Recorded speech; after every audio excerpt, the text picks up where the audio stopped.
Okay, welcome all of you दोस्तों का स्वागत है इंडिया के top most educational platform Unacademy पे and let's crack GATE and ESE and again welcome on a new channel under new concept GATE and ESE mechanical intent में। बहुत सारे बच्चों को जैसे इस पर्टिकुलर चैनल का कॉन्सेप्ट पता है, बट फिर भी मैं एक बार जल्दी से आपको बता दे रहा हूँ। इस पर्टिकुलर चैनल पे इंडिया के टॉप मोस्ट एजुकेटर के थ्रू जो most critical and crucial concept है वो विद इन 10 मिनट जो है वो डिस्कस किए जा रहे हैं। तो प्लीज इस चैनल को सब्सक्राइब कर दीजिए, बेल आइकन को प्रेस कर दीजिए और थोड़ा सा अपने दोस्तों को शेयर करना मत भूलिएगा। चलिए, आज का जो टॉपिक है वो थर्मोडायनेमिक्स में से क्लाउजियस इनइक्वालिटी जो होता है उसके बारे में हम लोग देखेंगे। चलिए तो शुरू करते हैं फिर आज का अपना जो ये सेशन है। तो दोस्तों, मेरा कंप्लीट प्रोफाइल है, इतना टाइम नहीं है कि पूरा अपन इसको रीड आउट करें, तो एक बार आप इसे पढ़ लीजिएगा। क्लियर।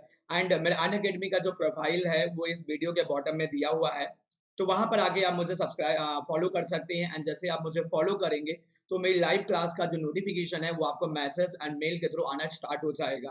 तो जैसे अभी कमिंग मंथ में यानी जुलाई में जैसे मैं मैक्सिमम सब्जेक्ट आपकी स्पेशल क्लास में लेने वाला हूं, तो वो आप फ्री में जो है एक्सेस कर सकते हो। तो चलिए स्टार्ट करते हैं दोस्त। देखो, अगर अपन बात करें क्लाउसियस थ्योरम या क्लाउसियस इनइक्वालिटी की, तो क्लाउसियस थ्योरम या क्लाउसियस इनइक्वालिटी के डेरिवेशन के लिए हम लोग नहीं जाएंगे। हम लोग जस्ट ये देखेंगे कि इसका कॉन्सेप्ट क्या होता है और कैसे अपन इसको यूज करते हैं किसी भी डिवाइस या किसी भी सिस्टम में। देखो, क्लाउसियस थ्योरम या क्लाउसियस इनइक्वालिटी के अकॉर्डिंग क्या होता है दोस्त कि हम लोग ये प्रेडिक्ट करते हैं कि वो जो डिवाइस अपन ने डिजाइन किया है या जो सिस्टम अपन ने बनाया है वो रियल लाइफ में फिजिबल है या नहीं फिजिबल है। क्लियर। तो जैसे होता क्या है, दो डिफरेंट थर्मोडायनेमिक प्रोसेस होती हैं। एक आपकी एक्चुअल प्रोसेस होती है यानी इररिवर्सिबल, और एक आपकी आइडियल यानी हाइपोथेटिकल जिसको हम लोग रिवर्सिबल का कॉन्सेप्ट बोलते हैं। तो एक आपकी जो है वो एक्चुअल प्रोसेस होती है, जैसे एक आपकी जो है वो एक्चुअल प्रोसेस होती है। एक्चुअल प्रोसेस यानी जो रियल लाइफ की प्रोसेस होती है इन अ रियल लाइफ। क्लियर। अपन ये बोलते हैं इन अ रियल लाइफ। तो एक प्रोसेस होती है जो रियल लाइफ में अपन देखते हैं। Clear. Real life actual process, या अपन इसमें ये बोल सकते हैं with a losses. Clear. With a losses जो हमारी प्रोसेस होती है with a losses, with a losses, तो इसको हम लोग बोलते हैं that should be a irreversible a process. Irreversible process होती है। तो बहुत डिटेल में मैं इररिवर्सिबल या रिवर्सिबल में नहीं जा रहा हूँ दोस्त। इररिवर्सिबल अ प्रोसेस होती है, इररिवर्सिबल अ प्रोसेस। क्लियर। एक हमारी ये इररिवर्सिबल अ प्रोसेस होती है ये। और नेचर की जितनी भी प्रोसेस होती है सारी की सारी इररिवर्सिबल होती है, यानी यूनिडायरेक्शनल होती है, यूनिडायरेक्शनल प्रोसेस होती है। और सेकंड प्रोसेस जो होती है वो अपन ये बोलते हैं that should be a ideal a process. Ideal process बोलते हैं, आइडियल प्रोसेस बोलते हैं, या अपन इसको फ्रिक्शन लेस प्रोसेस बोल सकते हैं। That should also known as a frictionless uh process. इसको हम लोग जो है फ्रिक्शन लेस अ प्रोसेस बोल सकते हैं, फ्रिक्शन लेस अ प्रोसेस। ये आपके जो है वो फ्रिक्शन लेस अ प्रोसेस होती है, फ्रिक्शन लेस अ प्रोसेस। अब देखो, आइडियल प्रोसेस जो है ये आपके जो है वो रिवर्सिबल प्रोसेस होती है, रिवर्सिबल अ प्रोसेस। क्लियर। ये रिवर्सिबल वे में होता है तो इसको हम लोग रिवर्सिबल अ प्रोसेस बोलते हैं। That should also known as a reversible process. तो होता क्या है, एक इनइक्वालिटी होती है, जैसे एक ऑपरेटर होता है, इसको हम बोलते हैं साइक्लिक इंटीग्रेशन। इसको हम लोग बोलते हैं that should be a cyclic integration, cyclic integration, cyclic integration बोलते हैं इस ऑपरेटर को, साइक्लिक इंटीग्रेशन बोलते हैं दोस्त। तो अकॉर्डिंग टू द क्लाउजियस इनइक्वालिटी, यानी अगर अपन क्लाउजियस इनइक्वालिटी के अकॉर्डिंग देखें तो ये डेरिवेशन नहीं करना है, डेरिवेशन के लिए नहीं जाना है अपने को। क्लाउजियस इनइक्वालिटी के अकॉर्डिंग क्या होता है कि cyclic integral of D Q by T, ये जो होता है ये less than or equal to zero होता है। तो अकॉर्डिंग टू द क्लाउजियस ये डेरिवेशन है, क्लियर, डेरिवेशन है ये। Less than or equal to जो है ये आपका जीरो होता है। और यहाँ पर टेम्परेचर जो होता है ये आपका एब्सोल्यूट टेम्परेचर होता है, टेम्परेचर जो होता है एब्सोल्यूट टेम्परेचर होता है। अब देखो, दो डिफरेंट प्रोसेस, जैसे आपकी एक आपकी हाई इरिवर्सिबल प्रोसेस हो गई और एक आपकी जो है वो रिवर्सिबल प्रोसेस होती है, रिवर्सिबल। और ये सब let's crack GATE and ESE वाले चैनल पे डिटेल में पढ़ा रखा है सब। क्लियर। तो यहाँ पर अगर आप देखोगे तो इरिवर्सिबल प्रोसेस के लिए cyclic integral of D Q by T जो होता है, cyclic integral of D Q by T, ये आपका लेस देन जो है वो जीरो होता है, यहाँ पर टी एब्सोल्यूट होता है। एंड किसी आइडियल प्रोसेस के लिए जो है cyclic integral of D Q by T जो होता है, D Q by T absolute जो आपका ये होता है ये आपका जीरो होता है। Cyclic integral of D Q by T जो होता है ये आपका जो है वो जीरो होता है, D Q by T absolute जो है ये आपका जो है वो जीरो होता है। Clear, D Q by D आपका ये जो है वो जीरो होता है। अब यहाँ से अगर हम लोग देखें थोड़ा सा, तो एक ऐसा डिवाइस मान लो आपने डिजाइन किया जिसके लिए क्या है कि cyclic integral of D Q by T absolute जो है, D Q by T absolute जो है वो ग्रेटर देन जीरो है।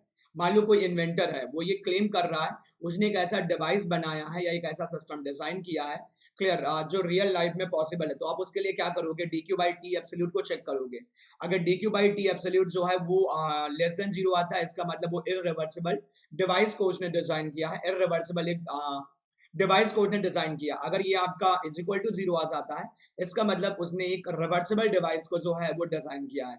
लेकिन अगर हमारा D Q by T absolute जो है ये अगर पॉजिटिव आ जाता है, यानी ग्रेटर देन जीरो अगर आपको देखने को मिलता है, यानी ये अगर वैल्यू आपकी पॉजिटिव वैल्यू आ जाती है, पॉजिटिव वैल्यू आ जाती है, इसका मतलब ये कंस्ट्रक्ट कर पाना इम्पॉसिबल है, क्योंकि दो ही कंडीशन है, या तो रिवर्सिबल होगा या तो हमारा क्या होगा, इररिवर्सिबल होगा। तो ये कंडीशन किसी भी डिवाइस या सिस्टम के लिए जो है वो इम्पॉसिबल होता है, ये हमारा इम्पॉसिबल होता है, या एक ये हाइपोथेटिकल कॉन्सेप्ट होता है, ऐसा इन्वेंटर ने कुछ भी डिजाइन नहीं किया है। अब मान लो सपोज दैट जैसे कोई हमारा इंजन है, जैसे कुछ इंजन हमारा कोई एक है, मान ले सपोज दैट ये अपना जो है वो थर्मल एनर्जी रिजर्वायर वन है, ये थर्मल एनर्जी रिजर्वायर वन है, और एक कोई दूसरा थर्मल एनर्जी रिजर्वायर है, मान ले सपोज दैट ये अपना थर्मल एनर्जी रिजर्वायर जो है वो टू है, थर्मल एनर्जी रिजर्वायर जो है ये अपना टू है, फिर और यहाँ पर इसका जो टेम्परेचर है ये T1 है, और इसका टेम्परेचर जो है ये T2 है, टेम्परेचर T1 T2 है, और ये जो है ये आपका सोर्स है, मान ले सपोज दैट ये सोर्स है, और ये सिंक थर्मल रिजर्वायर है, ये जो है ये आपका सिंक थर्मल रिजर्वायर है, यानी यहाँ पर अगर देखा जाए तो T1 ग्रेटर देन T2 है, यानी इस डायरेक्शन में टेम्परेचर का डिफरेंस है या टेम्परेचर पोटेंशियल है। तो इस डायरेक्शन में हम लोगों ने क्या किया, एक हीट इंजन को अटैच किया, मान लो सपोज दैट एक हीट इंजन को हम लोगों ने लगा दिया, एक साइक्लिक डिवाइस यहाँ पर यूज कर लिया, यहाँ पर हम लोगों ने एक जो है वो साइक्लिक डिवाइस यूज कर लिया, यहाँ पर हम लोगों ने एक साइक्लिक डिवाइस यहाँ पर यूज किया, एक साइक्लिक डिवाइस। अब इस साइक्लिक डिवाइस में ये बोला गया कि अगर हम लोग यहाँ से देखें, यहाँ से हम लोगों ने कुछ हीट को एक्सट्रैक्ट किया, मान लो Q1, कुछ वर्क को इसने परफॉर्म किया, कुछ वर्क आउटपुट दिया, क्लियर, ये अपना वर्क आउटपुट हो गया, और ये Q1 जो है ये हमने इसको इनपुट दिया है, ये Q1 इनपुट दिया है। तो यहाँ पर ये कुछ आउटपुट रिजेक्शन किया इसने Q2।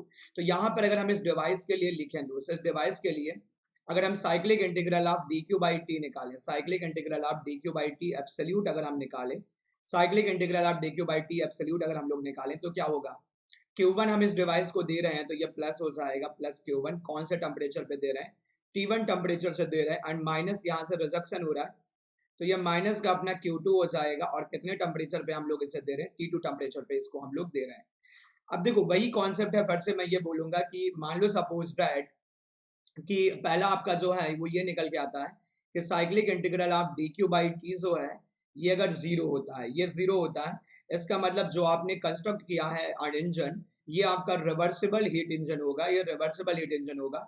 और ऐसा अगर आप मानते हो तो ये Q1 divided by T1 and minus का Q2 डिवाइडेड बाई T2 जो है ये आपका जीरो देखने को मिलेगा, और ये अगर जीरो आता है दोस्त, क्लियर, ये अगर जीरो आ जाएगा यहाँ से, ये अगर यहाँ से जीरो आ जाएगा तो अपन ये बोल सकते हैं यहाँ से Q1 बाई T1 जो होगा ये Q2 बाई T2 देखने को मिल जाएगा, क्लियर। और अगर ये इररिवर्सिबल होगा, ये इररिवर्सिबल अगर होगा, तो उस कंडीशन में Q1 बाई T1 जो है ये आपका Q2 बाई T2 के बराबर नहीं होगा, क्लियर। तो ये अपन ऐसे बोल सकते हैं, ऐसे अपन बोल सकते हैं। चलिए, तो अभी की क्लास अपन यहीं पर रोकते हैं, मिलते हैं नेक्स्ट टॉपिक नेक्स्ट सेशन में। Okay, thank you, like and share करना मत भूलिएगा। Okay, thank you, thank you, thank you, thank you, thank you, thank you, thank you.